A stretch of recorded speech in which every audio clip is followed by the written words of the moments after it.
Connecticut's #1 local news. This is Channel 3 Eyewitness News. Good Friday morning, everyone. I'm Nicole Nalepa. It is January 28th, and we are bracing for Winter Storm Bobby this morning. Eversource is preparing for any possible outages, and they're bringing in extra crews from out of state. They're also moving extra utility poles, wires, and any other equipment into place in case they are needed. Channel 3 Eyewitness News reporter Audrey Russo is on top of this story for us this morning. Winter Storm Bobby is barreling towards New England, and no matter where it lands, Eversource knows people expect them to be ready. They have hundreds of crews in Connecticut, plus they brought in help from as far away as Michigan and Florida to help with downed power lines and trees that could crumple under the weight of snow. But the amount of snowfall is just one piece of the equation.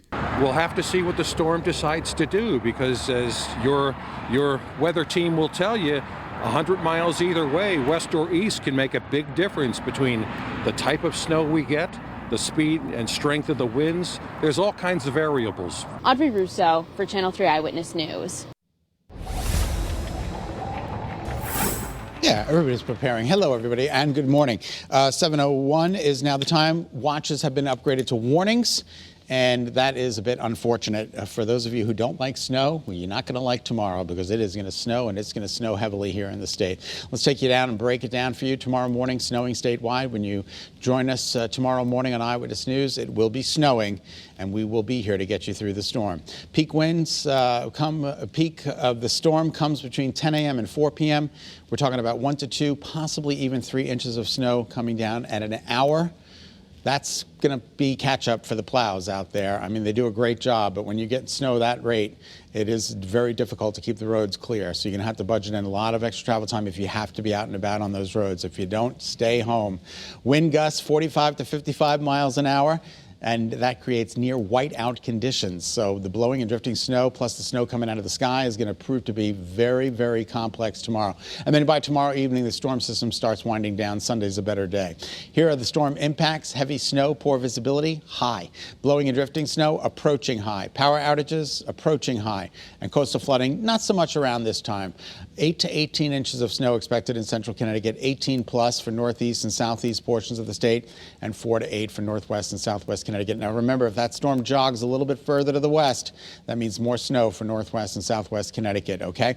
Our Doppler scans the state dry. A couple of flakes out there this morning. There might be a couple of snow showers. Visibility is good, and we're rolling out the bus. Get on the bus. Don't be late for the bus. The kids will be outside for recess today under mostly cloudy skies and temperatures near the freezing mark. All right, Hartford, 27 degrees. Not bad out there this morning with mostly overcast conditions in Middletown. More of the same in Old Saybrook. Good morning to you. And we're taking a look at New Haven, 32 degrees, right at the freezing mark. That's a good number, especially compared to yesterday when we were in the single digits and low teens. All right, here's West Hartford. Good morning to you. Things are moving along nicely there in West Hartford. All right, temperatures out there, mid to upper 20s, 25 in Meriden, 27 at Brainerd, 27 at Bradley. Generally, everybody's in the mid to upper 20s, so that's a pretty good looking number. We're up anywhere from 21 to 26 degrees warmer than just 24 hours ago, and those winds are calm. All right, here are your headlines. Cloudy and cold to start. Snow showers during the day today, and then tomorrow, snow. It is going to be a tough day to get around the state tomorrow. Daytime highs today under mostly cloudy skies, topping out in the low 30s. More of the same for the immediate shoreline. Here's your hour-by-hour depiction. Low 30s, and we're taking a look at early morning futurecast tomorrow's weather today, showing us a couple of snow showers around during the day today, but the main event rolls in tonight. It's snowing at 2 a.m. It's snowing at 8 a.m. It's snowing right through 12 p.m., 4 p.m. It's still snowing. And then it finally starts winding down by tomorrow evening. So once again, 8 to 18, central Connecticut, 18 plus for northeast and southeast Connecticut, 4 to 8 for northwest and southwest portions of the state. Now, I want to talk about wind gusts. This is Futurecast. Tomorrow morning, winds gusting in excess of 26 to 36 miles an hour. It only gets worse as we move through the morning and into the day. Look at this, 40, 44 mile an hour wind gusts, 50 mile an hour wind gusts in New London. Again, this is just a model run, but it does give us a clear indication that it's going to be very windy during the day tomorrow. Look at 9 p.m. tomorrow evening, 50 mile an hour wind gusts in Torrington. A really tough day to get out there and clean things up. Here's the wind chill values, all right? Not only is it going to be windy, temperatures only making it into the upper teens, but the wind will make it feel substantially colder. We're talking about 7 to 16 degrees below zero in parts of northwest Connecticut at 11 o'clock tomorrow morning. Look at these numbers. Ridiculous. It's going to be harsh, windy, cold, and snowy during the day tomorrow. All right, visibility is also going to be down. Look at this. This is tomorrow during the day. 1 to 2 miles, that's good. If we can get that, that would be good. But I think it might be even lower than that. Look at Tolland at a half a mile at 7 p.m. tomorrow evening. So blowing and drifting snow, not too particularly great. All right, today, temperatures topping out in the low 30s, cloudy with an isolated snow shower, and then your 7-day forecast includes some better news starting Sunday. It's going to be a cold day on Sunday after the storm makes a departure, but Monday, Tuesday, Wednesday, Thursday, we start moderating, and we're up to 50 degrees by Thursday with rain showers. 50 degrees with rain showers. Just about 7:06 is now the time. We'll send it back to you, Nicole. Mother Nature is certainly a wacky woman, isn't she? Yes, she is. People along the shoreline are preparing for whatever comes our way. Many are paying attention to the timing of the storm and the tides, which could bring the potential for some coastal flooding. It's the first big one for quite a while. People are very excited, a little nervous. Some cities and towns already said that they anticipate parking bans that will be going into effect. So we'll have all of that information for you right up on the Channel 3 app. Heading to Hebron now, where emergency crews tell us that they are getting ready for a worst-case scenario.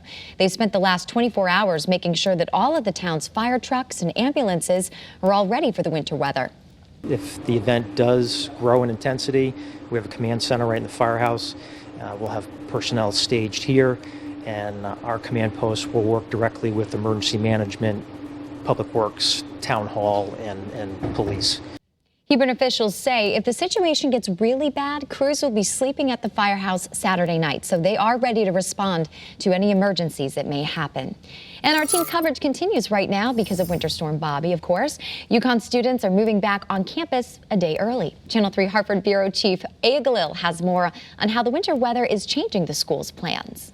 Winter break has come to an end, and UConn Huskies are moving back onto campus today. Students were initially set to move in on Saturday, but because of Winter Storm Bobby, the university is allowing students to head back to campus a day early. All students who have not tested positive for COVID-19 in the last 90 days are required to have a negative test within 3 days of departing to campus. Arrival testing is available on campus for students. Students must also have a booster shot or have an exemption. Aya Galil, Channel 3 Eyewitness News. Thank you so much for tuning in to Eyewitness News this morning. Remember, you can get news and weather updates anytime on the Channel 3 app, a very, very handy app to have as we prepare for Winter Storm Bobby tomorrow. So stay safe, be prepared. Today's a good day to go out and get prepared. Stay at home tomorrow. Be healthy, stay positive. See ya on Monday.